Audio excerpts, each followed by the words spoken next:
Hello, good morning, and welcome to the Cancer Awareness Month series on the Super Morning Show. This is episode 4. So far this week, we've had great conversations. We've had conversations on understanding cancers, the various processes in investigating cancers. And the previous edition, we discussed cancer therapy options, the surgical options. Now, today we are going to discuss chemotherapy and radiation when it comes to cancer therapy options.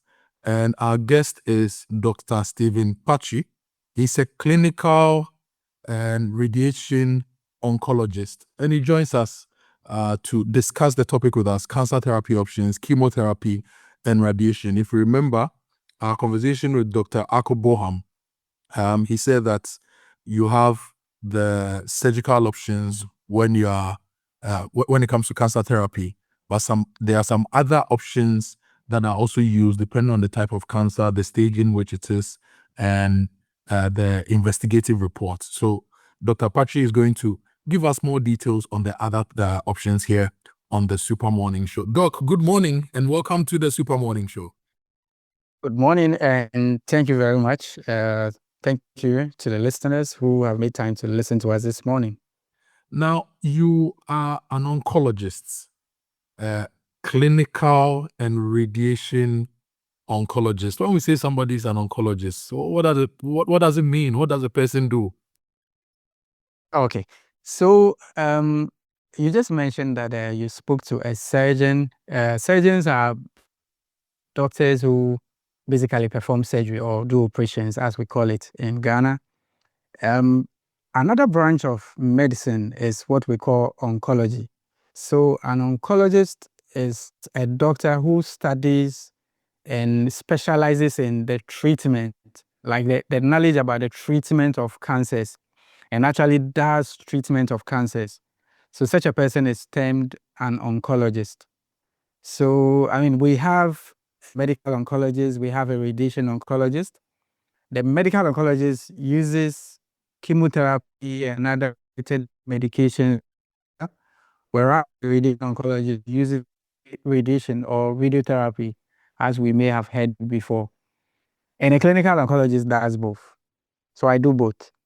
Okay, so you're a man who cuts across those two fields, and Exactly. in your experience, how bad is the cancer situation in the country? It's a lot. If we want to talk about, maybe let me narrow down, since we are in October. Let me just come to breast cancer, just to give you a glimpse of what the issue is like in the country. So let me use breast cancer as an example.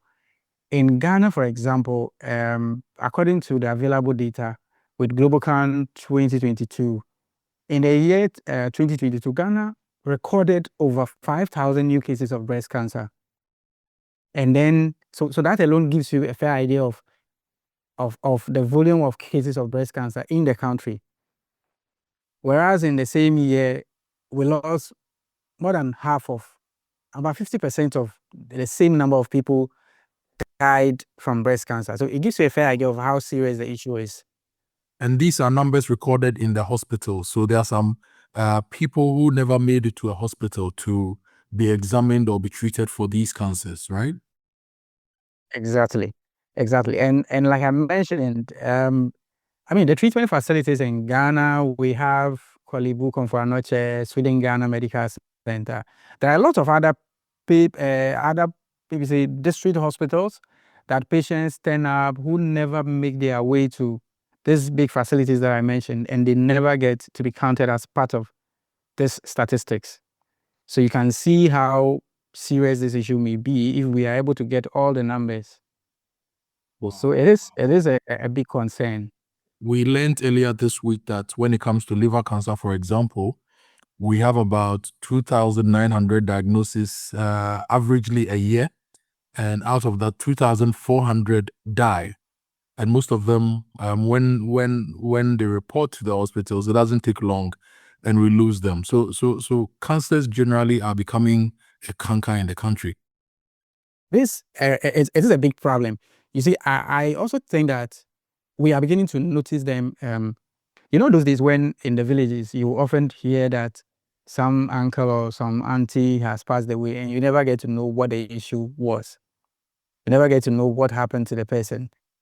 It is possible that some of these cases were cancers that were never diagnosed, who never had any treatment. And even now, with the changes in our lifestyle and all of that, more and more cancers are getting diagnosed each and every day.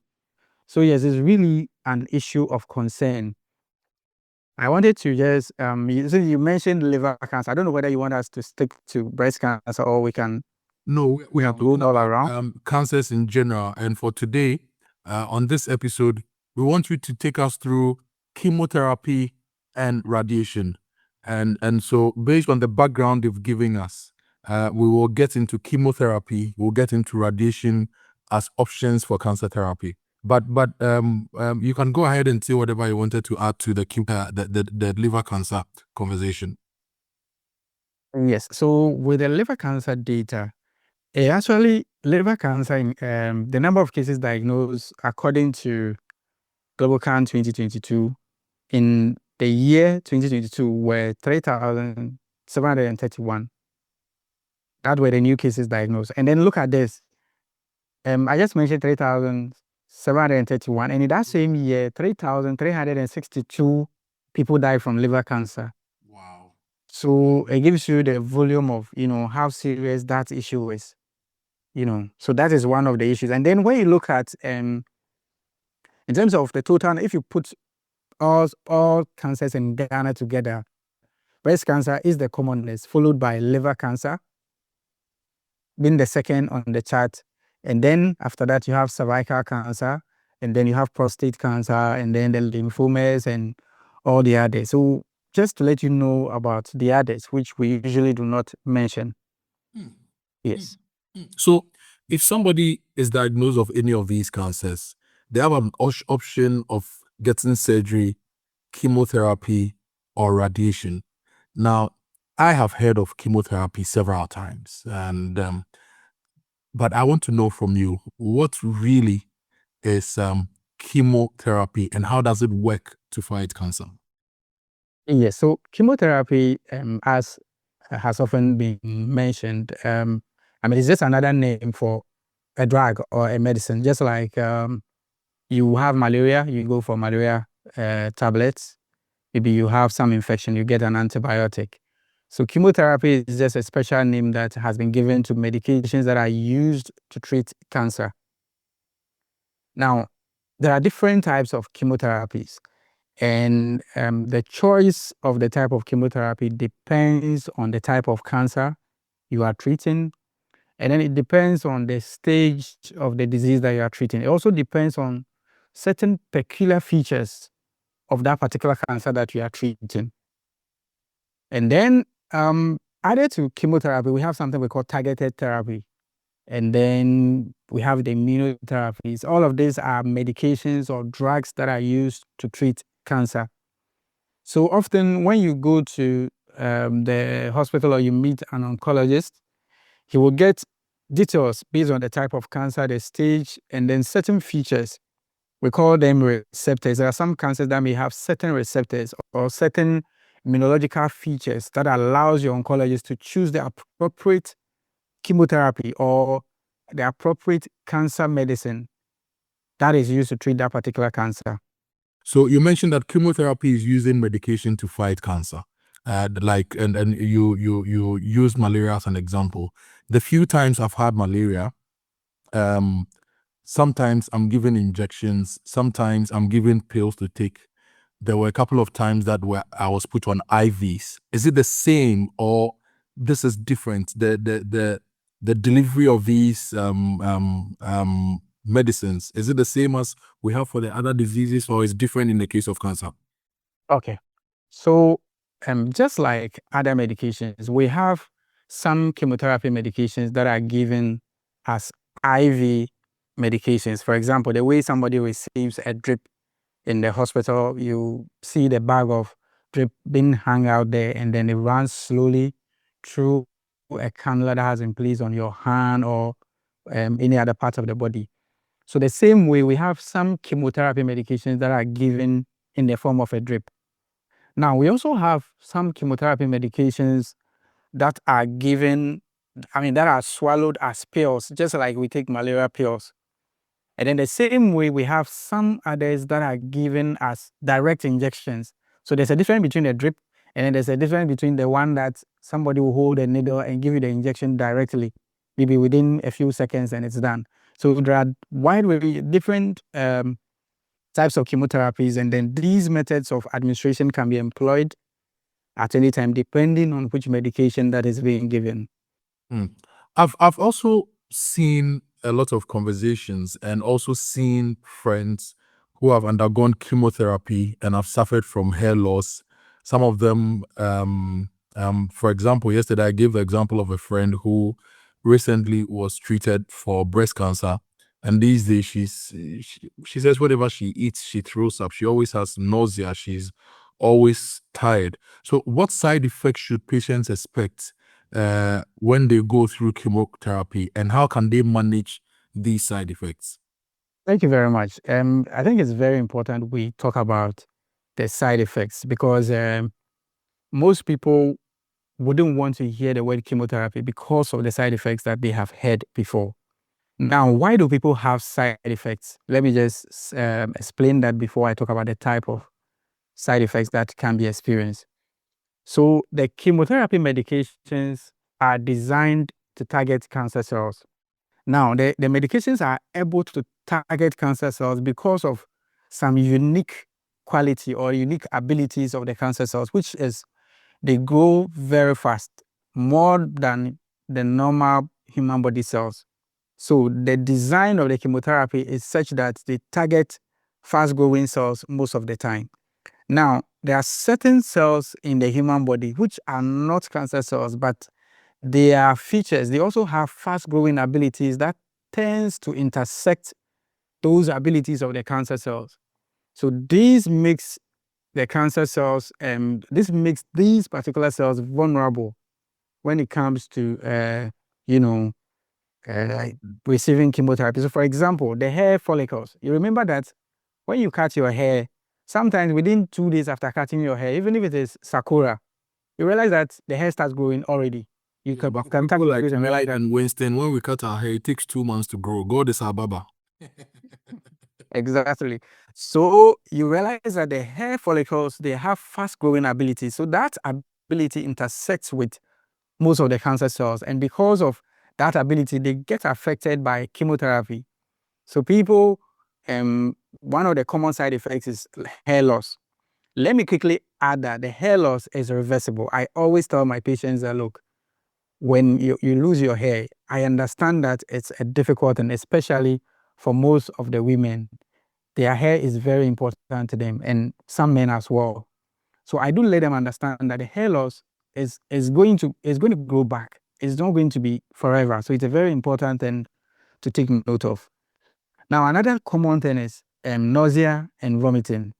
I've had some patients who have received chemo, and then they call you, and it's so much of a concern.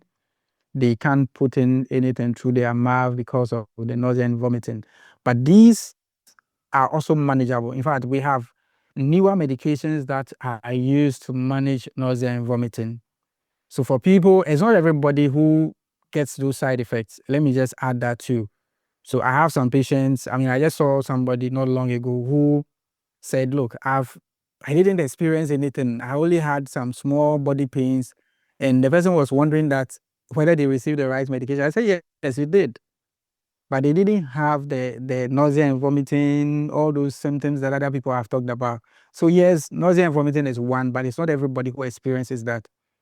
And for those who do, there are remedies. We can give you medications on subsequent chemotherapy cycles that can prevent that from happening. And then another common side effect is sometimes your blood level can drop. So for every chemotherapy cycle, we are going to be monitoring the people who are on it. We do the monitoring to make sure that they don't have those, their blood level doesn't go down below a particular threshold level, so that they can be fit, and then also they can complete their treatment adequately. I mean, there are many more. I don't know whether time will allow me to state more. Let's add a bit more, because that's why we are doing this. We want to educate the public, because look, I know people who don't want to have any form of treatment because they say that when they do that, they cannot continue their work or maintain normal activities. And so they just keep hanging in, and before you know, we would have lost them. So please go ahead and tell us about it, so that we get complete knowledge to be able to face cancer face to face and squarely. Exactly. Thank you very much for allowing me. Now, other common side effects. There are some people who have sores in their mouth. Sometimes they may not actually have, you can't see an obvious sore, but they have this sense of extreme pepper in their food after chemotherapy. This is also as a result of, the cells that line our mouth, they grow very fast. So they also tend to be susceptible to chemotherapy. So most people may complain about having sores in their mouth after chemotherapy. Another common side effect is skin changes. There are some people that when they are put on some chemotherapy medication, they will notice that the color of their palm becomes darker. There are some people whose complexion actually changes. So somebody who used to be light skinned might begin to notice that their color or their complexion sort of like tones a bit or darkens a bit as a result of the chemotherapy. But to quickly add that, these ones are also reversible. And then there are some people who have changes to their nails. So some people may notice whilst they are on chemotherapy that their nail bed looks darker than it used to be before they actually started the chemotherapy. So these are all some of the side effects that may be noticed. And then I also have some of my patients who do complain that they feel unwell, they feel extremely tired, and some feel weak, especially the first 3 to 5 days after chemotherapy. But you see, to be able to go through your chemotherapy and have less of these side effects, there are things that can be done. For example, it's good for the individual to get adequate rest. And also, when they take their chemotherapy, we advise that you try and stay well hydrated. When you take in adequate amounts of water, it allows for the chemotherapy medication to do its work at the right time and then to get out of the body. So all of this allows the experience of receiving the chemotherapy to be better. And also, I want to add that when somebody is on chemotherapy and you have side effects, it's always good to mention that to your doctor, to your oncologist, or whichever doctor has or is monitoring your treatment. Why? Because, like I mentioned, there are newer forms of medications that can be added that can make the experience better. But if you don't talk about them, then your doctor doesn't know that you have any side effects, and they do not get the opportunity to be able to, give those medications and make your experience better. So by and large, it's important to keep your oncologist informed when you are on treatment, so that, it's a journey and we want to walk that journey with you. We want to be there. We want to be able to help you along the way and to do the best that we can so that the experience is not a bad one. This is the Cancer Awareness Month on the Super Morning Show on Joy 99.7 FM. Our guest this morning is Dr. Stephen Kpatsi. He's a clinical and radiation oncologist, talking to us about treatment options. Yesterday we spoke about surgical options. Today we are talking about chemotherapy and radiation. And so far he's taking us through chemotherapy. Now, Doc, when do we have to go for radiation therapy, and how does that differ from chemotherapy?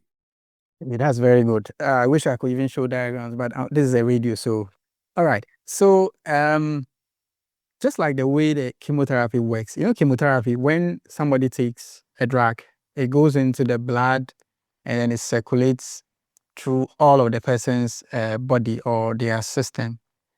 So not too long ago, it was realized that that thing called radiation, when you expose it to cells, it is able to cause some changes in the cells and can actually result in some of the cells to die away. So this radiation treatment was invented and now it's being used to treat cancer. So radiation is unlike surgery, where you go to theater and then, go through an operation and all of that. And it's unlike medications that you receive an injection or a drip or you swallow a tablet. But it is something you don't see with your eyes. It's like the sun's rays, the sun's radiation. So it is directed to where there is a tumor or where there is potential smaller invisible cancer cells. Now, the radiation interacts with the cancer cells and then causes a damage of the DNA of the cancer cells. And then with time, the cancer begins to die away or begins to shrink away. Now, it is not everybody who will require radiation treatment for a diagnosis of cancer. There are certain types of cancers that do require radiation treatment. One of the common types of cancers is breast cancer. And then for some people who have certain types of cancers, we call soft tissue sarcomas. For people who have cervical cancer, people who have cancers of the head and neck region, people who have brain tumors. So these individuals will require radiation treatment either in the beginning or later on in the course of their treatment. Now, another thing I want to add is that radiation treatment is usually delivered in smaller doses. So somebody might be on radiation treatment for example, somebody who is on treatment for cancer of the prostate may have radiation treatment for a duration of about maybe 20 to about 39 days in smaller doses per day. So all of these doses add together and form a required dose that is able to help to cure the cancer. So if I get you very right, when it comes to radiation, so we learned in elementary science that the sun shines, it gives us light, heat is radiated to Earth, and there are some other spectra when it comes to the radiation. For radiation, for example, for those who want an easier example, if you go home and you use microwave, it uses radiation technology to heat food for you, right? If you go to the hospital, Exactly. X-rays are radiation technologies that are used to investigate things in your body. Even when doctors are investigating whether you have cancer or not, they use radiation technology to look into your body to find these out. And the same radiation technology can be used to fight cancer cells. Is that a good summary of what you've said so far? Exactly. I mean, it's a perfect summary. So let me just add that the same X-rays that is used to take an X-ray. So when you go to the hospital and you want to take maybe a chest X-ray, or maybe you have a fracture in your bones and they do an X-ray and you look at the image and you can see the bone. This same X-ray is part of the different types of radiation energy that we use to do the treatment. Just that during the treatment, the dose of the radiation that is used to treat is slightly higher compared to what, in fact, is much higher compared to what is used to take that image. Now, I wanted to add quickly, just to dispel a myth that radiation treatment, we don't radiate every part of the human body. Usually when somebody has cancer at just one part of the body. I mean, in rare cases, some people have some types of cancers that they may need a wider area of their body surface area being radiated, but most of the time it is a limited area. I'm saying this because I get some patients who come in and when they hear the word radiation treatment, they don't show up again because they have been told that once you go through radiation treatment, it means something is going to happen to you. And I want to add that, I mean, radiation treatment has done a lot of good things for many people. There are many people with prostate cancer specifically who have been cured by radiation treatment. Breast cancer, people have had it as part of their treatment and they are doing so well. Many people, they're doing so well several years after their treatment. And there are people who have pain as a result of cancer, and just after having radiation treatment in less than 3-5 days, their pain is gone and they can go back to their normal life and all of that. So radiation treatment really does a lot of good. So what I want to add is, if you have concerns, it's always good to discuss that with your oncologist so that you do not shy away from getting the treatment that you really need because of something you heard from somewhere, which may not even be true at the end of the day. So one thing we've established here is that we can cure cancer, because you've mentioned that some prostate patients, some other patients, you've used radiation treatment to cure them. But how often do patients have to come for these treatments? Okay. So the duration of the treatment, and in fact, for all types of cancer treatment, it's always guided by the stage of the cancer and then the type of cancer and then certain features of the cancer. So let me use, for example, somebody who has early stage breast cancer. They will usually have to go through surgery and then they may have to receive some chemotherapy. I'm saying may because it's not everybody who will receive chemotherapy after their surgery when they have breast cancer.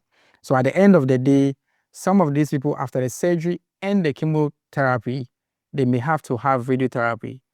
Now, the duration for somebody who has early stage and they've had a surgery and the tumor has been taken out, the radiotherapy may take up to about 25 to 30 days of radiotherapy. And usually it's given continuously from Monday through to Friday. And then usually Saturdays and Sundays, we leave those out, except in unique situations. So for somebody in that category, they will have it continuously. And then at the end of the 20 to 30 days, then they are done with their radiotherapy. They may not need to have radiotherapy ever again, except if they do have disease recurrence in any other part of the body that may require radiotherapy. Now, for somebody who has cancer that, let me say, has unfortunately spread to some part of the bone, they may need radiotherapy to help take away the pain that they are going through. There are some people who even get paralyzed because of spread of cancer to some parts of the bone, and that is compressing or that is putting pressure on their spinal cord. Such individuals may need radiotherapy for just a few days, and then if they do have disease in any other part of the body, they may require another treatment again. So it depends on the stage of the disease, the situation you are dealing with, the type of cancer. That will usually tell how long the person will be on treatment. So all these choices are made after the thorough investigation by the radiologist, right? If I got it right. So The radiation oncologist. by the radiation oncologist. So after all the investigations and the tests done on you, the anatomic pathologists will do their work. All of you will do it, and then you determine the stage in which the cancer is, the type, the size. That determines the various stages of therapy and treatment and how you are going to combine or otherwise. Exactly. Okay. But there is one question I want to ask. What are the costs when it comes to this type of therapy? Is this something we can afford? And is there financial assistance available to help with these things? Thank you very much. When it comes to cost, I think it would depend on the facility where the individual is getting these treatments.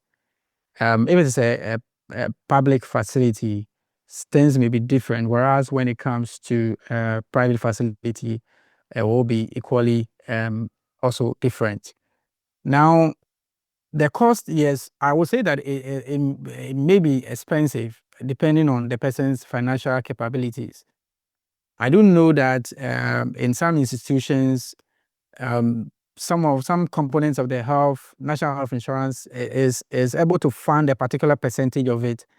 I'm not able to be specific about the percentage, but I do know that some institutions, the NHIS does fund a percentage, whereas in some it does not fund. So it will depend on the facility that the individual is receiving treatment.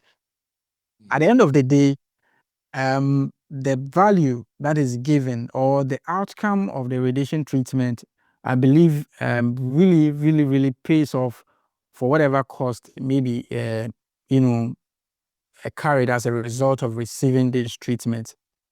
And you see, when we have those treatments in the country, it is much better because, I mean, in the past, people have to travel outside of the country, and this is where only people who can afford.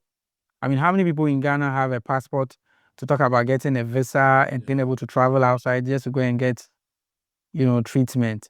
So whatever the cost will be, in as much as it will be expensive for some, I believe that we can gather resources at least to be able to have whatever treatment that we require as long as it's available in the country.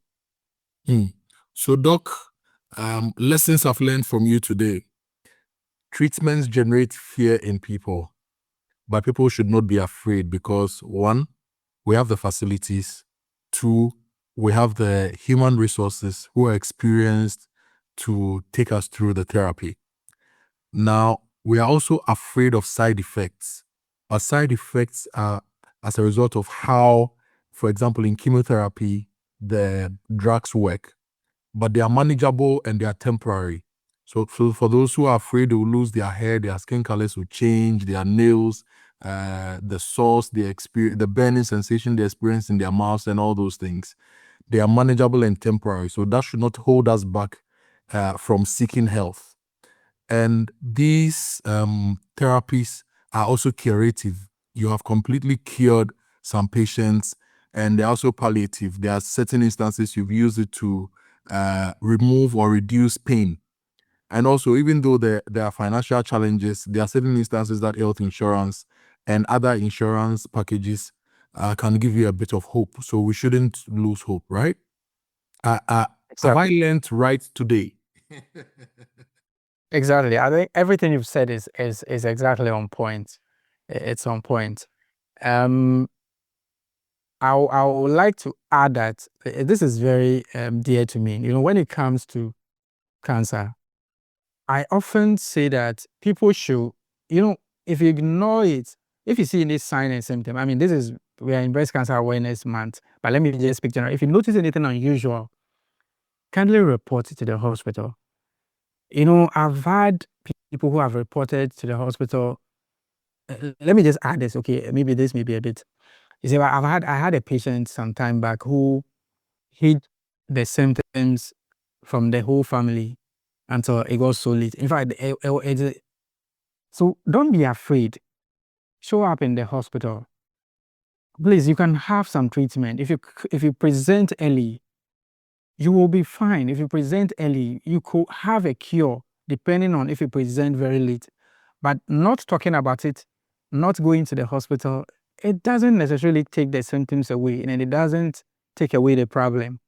That's what I want to add. I don't know why. It's not seeking help, not going to the hospital will not solve the problem. So we must seek help because we have help. Dr. Stephen Kpatsi, you've been amazing on this episode of the Cancer Awareness Month on the Super Morning Show. We hope to get you in the studio one of these days to answer live questions of our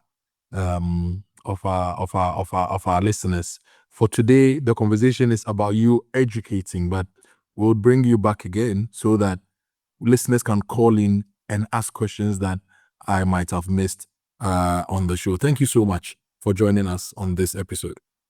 You're welcome. Have a blessed day. Have a blessed day as well. My name is Kojo Akoto Boateng. This has been the Cancer Awareness Month conversation with Dr. Stephen Kpatsi. Dr. Stephen Kpatsi is a clinical radiation oncologist. And as we've learned today, oncologists are doctors who focus on cancer, right, Doc? Exactly. Thank you so much. The Super Morning Show continues. Stay with us.